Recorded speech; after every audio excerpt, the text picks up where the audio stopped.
இப்போ வந்து மொத்தமாக செங்கிப்பட்டிலேருந்து வீரமக்காளி கோயில் போகிற வழியில் வந்துருக்குறேன். அதில் வந்து அரசு போக்குவரத்து கும்பகோணம்னு போட்டுருக்கு. பஸ்ஸு வந்து ஒரு 6ன்னு சொன்னாங்க. நான் வந்து 1 மணி நேரம் பஸ்ஸுக்கு வெயிட் பண்ணி தான் வரேன். ஆக்சுவலாக இது வந்து பச்சை கலரில் வண்டி போட்டுருந்துச்சு, பார்த்துக்கோங்க. இந்த வண்டி வந்து ஃப்ரீ கிடையாதான், ஆனால் வந்து சார்ஜ் அப்படின்னாங்க. லேடிஸு நான் ஜென்ரல் தான் போட்டுருந்துச்சு டிக்கெட்டை. கேட்டதுக்கு அந்த அண்ணன் வந்து ஏன்டா கேட்காதான், நீ கேட்குற இடத்துல கேளு அப்படின்னாங்க. சரி, அதை நான் வந்து பஸ்ஸில் வந்திருக்கேங்கிறதுக்காக தான் இந்த கண்டென்ட் எடுத்துருக்கிறேன்.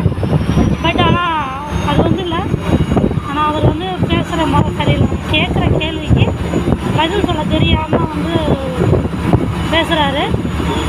சரி, ஓகே. இதை வந்து நம்ம சைக்கோ